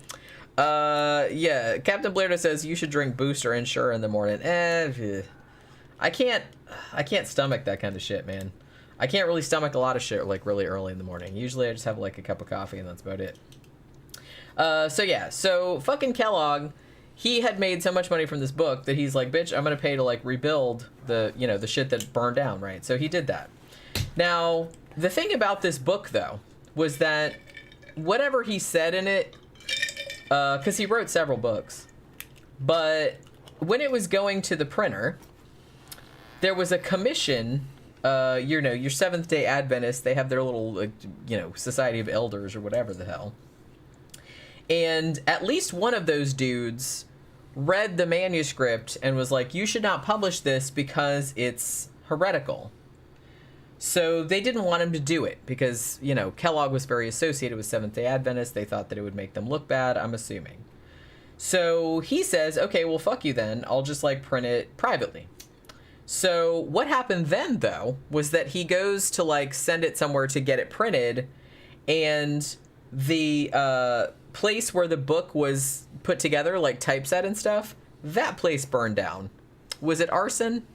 I don't know. I'm not into conspiracy theories. Maybe shit burned down all the time back then. I'm not saying. But wherever, like, you know, so the book was going to be printed, that burned down too, but, you know, obviously he had another copy. So the book did come out in 1903. And when it came out, Ellen White, who again was kind of, you know, Dr. Kellogg's kind of start in Adventism, you know, he'd worked for them, like at their publishing company. She came out and said, this book is heretical because it advocates pantheism. So over the next couple years, there was a big schism developing between what the Adventists perceived as Kellogg's quote-unquote pantheism and his belief that medical science could be married to religious things without any conflict, and the Adventists were not really having that. So there was kind of like a big deal. So this went on a couple of years, and then in 1907, Dr. Kellogg got disfellowshipped, which is, you know, you just got kicked out. Pretty much the same thing as they would do to Jehovah's Witnesses or whatever. Now, this whole thing ended up actually kind of splitting the church.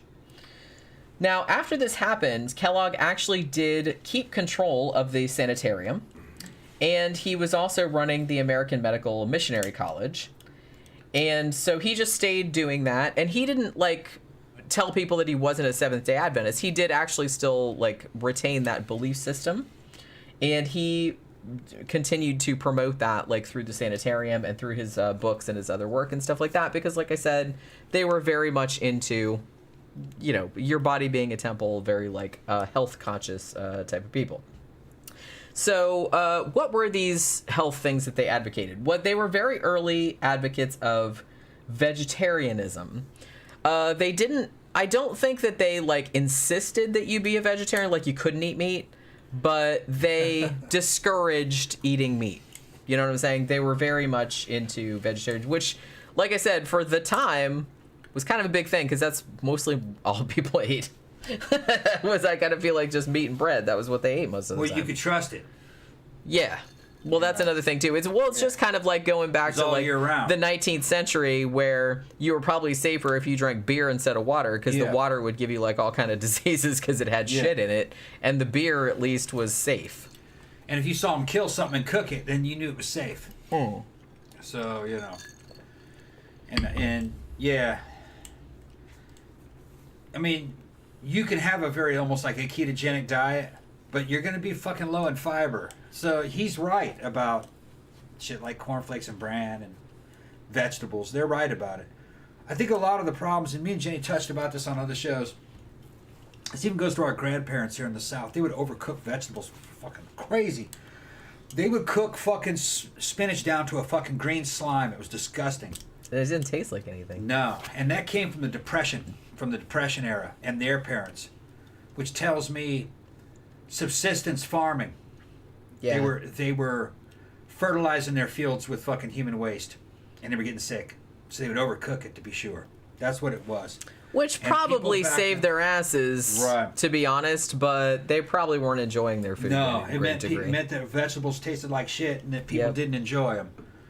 So this guy's saying, no, eat them vegetables. Well, if you fucking have the right fertilizers, you know how to sanitize shit properly, you don't have to overcook a vegetable, and they're a lot better when they're raw or fucking only very lightly steamed or something, you know. Although I don't think the fucking honkies of that era knew much about steaming. That was a Japanese thing. Or roasting. Or roasting even, yeah. But fucking steaming of vegetables are fucking great. Steam is the way to go. But definitely not boiling. No, which is what they used. Slime. They would just boil it down to nothing. Yeah. And it didn't taste like anything. No. Terrible. Kind of worse than nothing. Yeah. It tasted bad. Boiled spinach tasted like fucking rotten snot or something. It was terrible. Terrible.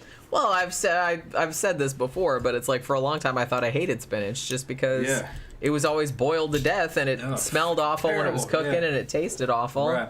But eating it raw in salads, I'm like, wow, this is delicious. The only greens my grandmother could cook were Brussels sprouts and turnip greens. Spinach, she fucking cooked it to death. Yeah. Yeah. Black-eyed peas, of course. Peas, that doesn't count. But for some reason, they automatically boiled spinach to death. Yeah. That was a southern thing. Maybe it's because spinach was canned a lot, and when it came out of a can, it looked like that. So they would... A lot of green vegetables don't taste good out of a can. I've eaten some stuff out of a can, like corn and potatoes and stuff that taste okay. Like, not if you're just like dumping it out on a plate and eating it, but if you use it in a recipe, then it tastes okay. Yeah, like in a casserole or something. But I'm not a big fan of like green vegetables in cans. No. Not really. If you're gonna have green beans or peas or something like that, it's like fresh ones are better. Y'all never had a fucking southern Brussels sprout? It's a little bitty round thing about the size of a fucking ping pong ball. It's like a little bitty head of cabbage, and you cook it with butter and fucking bacon bits, and you have the drippings from it in the little dish. It's just so good. Just eat a whole Brussels sprout on the end of a fucking fork. Oh, it's good. Yeah, that was another vegetable that I thought I didn't like until I actually like roasted them, and then they're fucking delicious. Oh, she was overcooking the Brussels sprouts too? Yeah. Okay, yeah. It just smells like, it makes your whole house smell like farts when you fucking... Like feet? No, farts. It smells like fucking sulfur is what it smells like. No, she didn't overcook those. My grandmother didn't overcook them. Danny Rolling Ghostface says canned French-style green beans are good. Are they? I kind of feel like maybe like the green beans are okay. But I do kind of feel like a lot of canned green vegetables are not really that good. Like lima beans and stuff. Yeah, bacon grease. Yeah, well, we cooked everything in bacon grease. That made everything better. But yeah, so vegetarianism. So that was kind of a big thing that they promoted. Like I said, it wasn't the law. You could still eat meat, but they did actually like advocate that you mostly ate vegetables, and they were big advocates of exercise. As I said, at a time when, I mean, now everybody's like, well, duh. But back then, I kind of feel like people thought it wasn't really that important. It wasn't really part of everyone's daily routine, I guess. So it was kind of a little bit... I don't think it was weird necessarily. It was just that it wasn't all that mainstream to like be into vegetarianism and exercising and stuff. And also he was kind of like, he was very, and we kind of referred to this earlier, and this was very much a Seventh-Day Adventist thing. They advocated eating a bland diet because they thought that eating something that was too spicy or sweet or something like that, or that tasted too good, would make you horny, essentially. And that was something that they just could not abide. There's a lot of shit that they fucking thought was bad. They thought that eating a rich diet would ruin your teeth. It would cause your teeth to go rotten and fall out. That's not what it was. Rich people were eating rich diets. They were also brushing their teeth. Poor people did not fucking brush their teeth. Poor people's teeth lasted a lot longer than rich people's. It's because in that era, rich people were brushing their teeth with toothpaste made out of powdered glass, and it would destroy the enamel on their teeth, and their teeth would rot out. It didn't have anything to do with the food, it had to do with the fucking toothpaste. So there's a lot of misconceptions about they probably thought they were cleaning their teeth, but it's like they really they didn't realize that there's like enamel on your teeth, and you actually kind of need that. Yeah. So don't like rub it off. And they would say, well, these poor people, their teeth last their whole lives. It's because of those simple diets they're eating. No, it's because they're not brushing their teeth. With glass. They weren't brushing their teeth at all. It was better not to brush your teeth at all than to brush your teeth with what they were brushing their teeth with in the 1700s. Well, like I said, it's just like back then, it was better to drink beer than water. Right. That doesn't mean that it's better to drink beer than water now. Right. But back then it was because of the sanitation. Evidently, real poor people did not brush their teeth, and their teeth lasted their whole lives. They weren't eating sugar. They were not brushing their teeth with fucking shit that would fuck their teeth up. And they were eating things that would just kind of break the plaque off their teeth.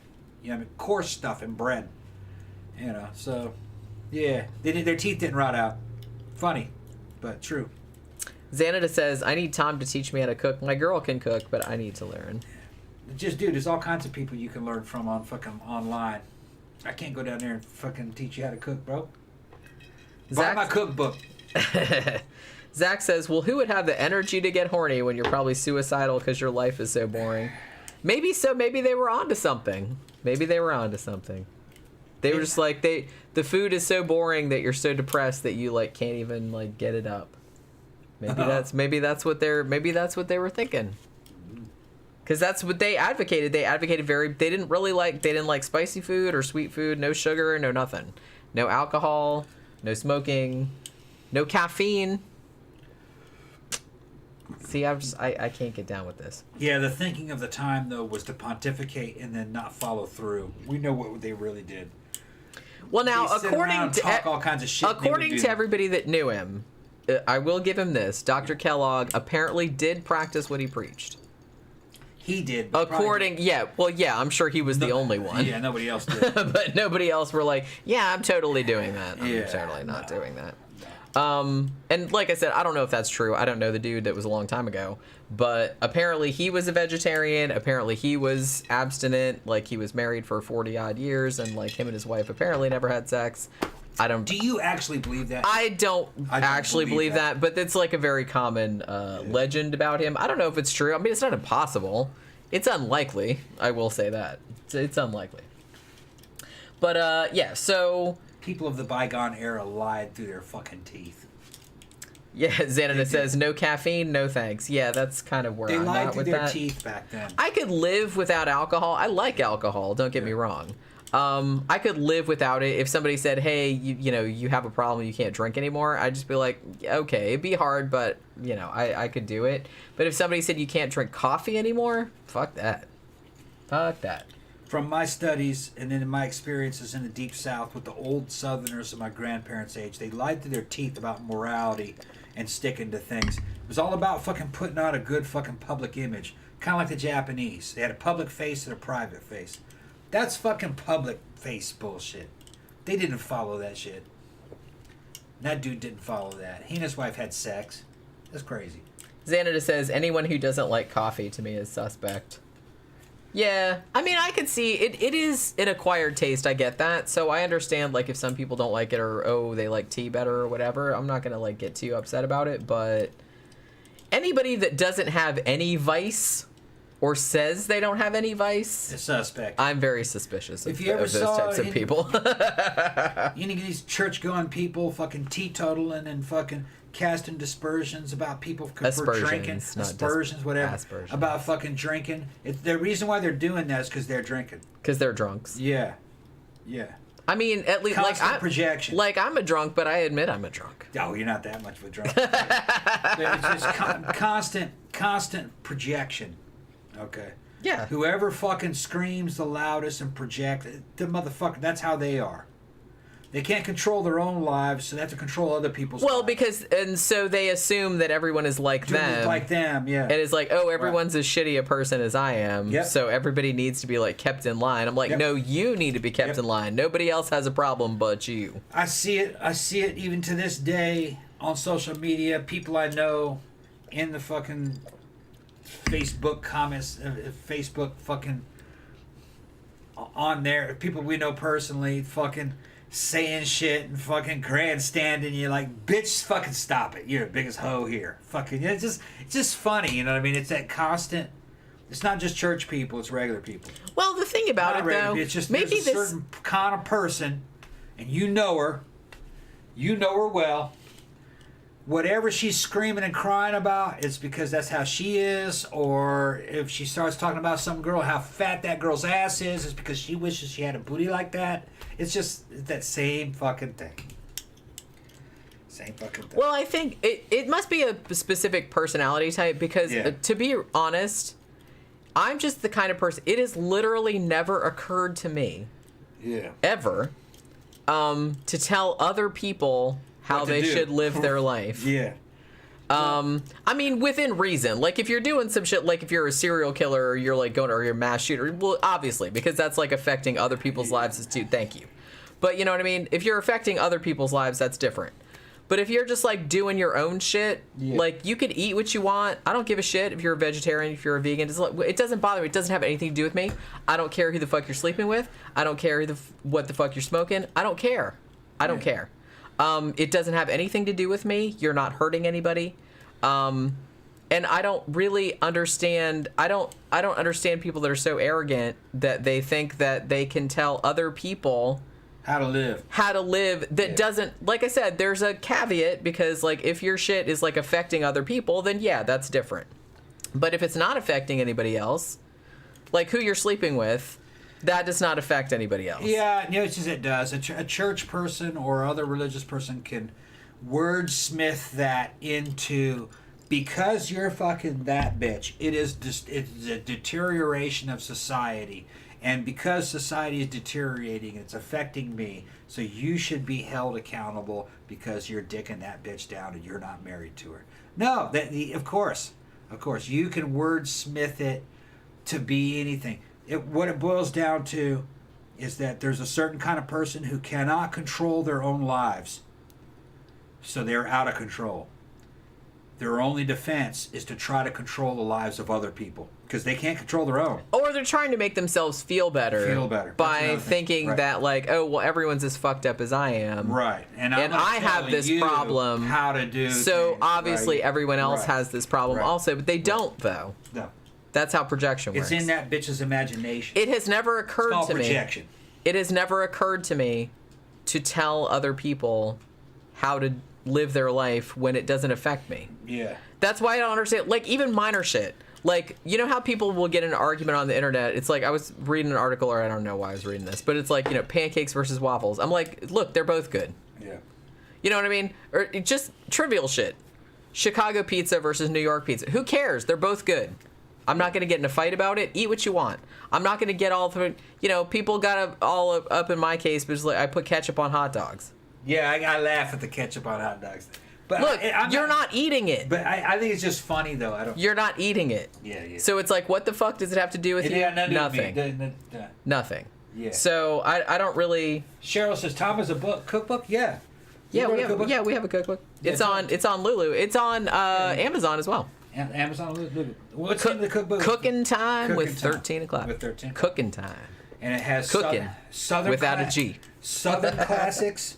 Some of the shit's family classics. The chocolate eclair recipes from the 1930s from a fucking Duncan Hines cookbook. I wish I could find that video where we made those. That was like a few years back. 1930s. They were like this. They were like bigger than hockey pucks. They were like that. Then I got how to make some very simple Mexican food. And also, not very simple. We got Indian food in there. Indian food and Brazilian food. There's a little bit of Thai food, a little bit of Chinese food. Yeah. Stuff that we make all the time. Elvis's favorite dishes. Stuff that we make all the time. We put all that in. Like Fool's Gold. It's got Elvis's Fool's Gold in there. And I have some stuff that like my grandma used to make, like gooey butter cake and that kind of stuff. Like that kind of stuff is in there. Stuff that we make all the time. That was like our kind of thing when we were getting basic kitchen skills are slightly covered in there from what I remember. And what else is in there? No, I think that book's probably about $25, huh? I think it's 20. Is it 30? I think it's 30. Yeah, it's hard. It's hardback. It's hardcover. It's hardback, and it's full color. Do we have one here? Yeah, but I don't remember where it is. See if it's up there on the very, very top of that. What am I pointing at? Not that one. I'm pointing at this other one over here. See if it's like very much like way up at the top. Xanada says Hitler was the biggest teetotaler, vegetarian, hated cigarettes and alcohol. Meanwhile, Churchill was constantly drunk. Yeah, there it is. That's what it looks like. Cooking time. Yeah. It could be that too. It's full color. I'm not that drunk, seriously. Show it to him, yeah. Oh, I have to hold it? Yeah, you hold it. I don't want to stand here. You don't want to stand here? Yeah, we got all except, look, there's like some Brazilian recipes that Tom's made. That's the cream corn that we make every Thanksgiving. Yeah, that's Brazilian cream corn. It's got real cream in it. Man, it's so good. Yeah. It's like there's our sweet and sour chicken recipe. Yeah. Jenny made that whole book. Oh, it's pineapple upside down cake like my grandma used to make. Yeah. Man, all kind of shit. What's that? That's your strawberry shortcake recipe. The only thing we didn't do is we didn't do the damn metric conversion. But oh no, I think I did it on some of the things. Well, no, I did. I for sure did like Fahrenheit and Celsius. Right. I don't remember if I did metric though. There's like, we did Indian food because we make a lot of Indian food. So if you're in Europe and you don't know American food, this will fucking... I think I did that page point you in the right direction. Also got Cajun stuff in there. Chili con carne has Mexican food in there. I think I got gumbo in there. Yeah, there's gumbo in there. I even can have a recipe for gumbo. We did like a whole breakfast sandwich section there. Yeah. That's like, yeah. Yeah. Man, I did this whole... I'm proud of myself. Yeah, it's good. Fucking book. I love doing book layouts, gotta say. Yeah. Senator says... Oh, yeah, look, haystacks. Yeah. Ambrosia salad. Yeah, man, you gotta take that Key to the lime fucking... pie. Pumpkin Sweet pie. potato pie and pumpkin pie. I didn't put chess pie in there. My grandma used to make that. Chocolate eclairs. Lemon bundt cake. Eggplant parmesan. Italian foods. Forgot about that. Chicken tandoori. Buttered chicken. Chana masala. Saag paneer. Indian Seriously, curry. Tom makes the best butter chicken ever. Yeah. Egg foo young. I got that in there. Yeah. Different kinds of fried rice. Ooh, I love egg foo young. Yeah. Pot stickers. I even get that at a restaurant. Pot stickers and crab rangoon. Mm-hmm. Hell yeah. Like I said, it doesn't really have any theme. It's just everything. It's just stuff that we make all the time. Carne asada tacos. Which is like all over the world. The whole world of tacos. We just make whatever we How want to make tortillas and corn tortillas. Yeah, because we do that too. Coxinha, which is a Brazilian classic. Yeah, it's like a chicken. It's like a croquette. Like a croquette. Yeah. Yeah. Creme de milho verde. Okay. Cream corn. Lombo de porco, which is fucking pork loin. Pumpkin soup. I think Dr. Kellogg would not like our cookbook. No, hell no. There's too much meat and there's too much spice, and also we're drunks. So hush puppies. And how to make fucking fried fish. How to make tartar sauce. See, I include southern style cornbread. Chicken pot pie. So even like some things that you can't get in Europe, sometimes I got the recipe on how to make that too.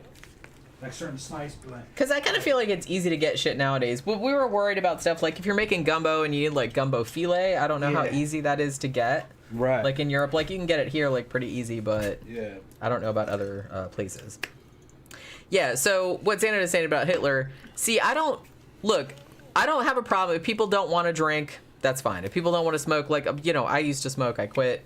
I'm not bothered by it. If other people want to smoke, they can. It doesn't bother me. But I have to say, if somebody doesn't have any vices, like, I don't really trust people that don't have any vices. I don't trust people that don't swear. I don't really trust people that don't have something. You know what I mean? There's got to be something the matter with you somehow. You know what I mean?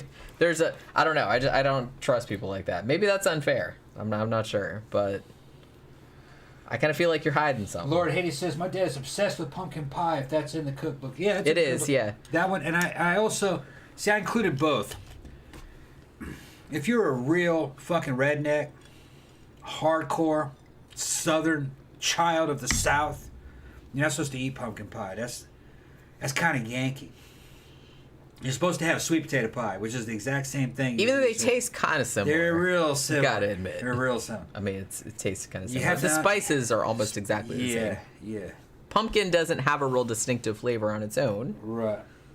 The thing that you recognize as pumpkin spice is just, cinnamon. It's that mix of spices, which is pretty much the same thing that you put in sweet potato pie. So I got them on the same page. Yeah. All right. Now Saad, who fucking in Saudi fucking can't get pumpkins, so he showed me some of the squash that he could get. That works too. Butternut squash works. Yep. That works too. I mean, pumpkin's just a squash. It's hard to tell them apart. Really. So he said he was gonna make one with that butternut squash. It's not butternut. It's the big one that's shaped like a damn dick. What is that, butternut? No, I thought they were all shaped like a dick. It's long. It's like kind of like. I thought that was a butternut. That's a butternut squash, isn't it? Squash, yeah, I think so. I think a butternut squash was a little bit shorter, but I'm not so burnt up to remember this kind of shit right now. I'm pretty sure that's butternut squash though. Well, the thing about it though is that, like I said, pumpkin. I think that people think that pumpkin actually is a flavor because everything's pumpkin spice, everything. But pumpkin spice is just. It's a squash. Yeah, it's just a squash. So if you just put it in bread or something like that by itself, it's not going to taste like anything. It doesn't really taste like much of anything. Reason why pumpkin is used a lot is because a single pumpkin can get fucking big, which means the yield is really good. Yeah, we talked about that before. You get a fuck ton of food out of it. 2 big pumpkins only cost maybe $10 each. Will yield a huge. Not even. They were $6 each. $6 each. They were $6 each. I can put a big fucking bucket. I can cook it, and then blend it, and make an entire fucking huge 5-gallon bucket of blended pumpkin meat. And with that, you can do so much shit. You can make pumpkin curry with it. You can make pumpkin bread. You can make pumpkin pie. Muffins, cookies. Yeah, you can do anything with it. Soup. Yeah, pumpkin soup. That pumpkin curry was good. It was. Pumpkin chicken. But like I said, it's, it doesn't have a great deal of flavor on its own. You just have to It's the spices. Yeah, it's the spices. It's the cinnamon. You can put you can put nuts in it like pecans or something like that. It's more just an energy source and a texture. Sure. Yeah. I mean, I'm a big fan of pumpkin. Yeah. But it's a good vegetable. You need to add stuff to it to make it taste like something. You can make it anything. You can make it sweet or savory. It's neutral. So you can make it spicy.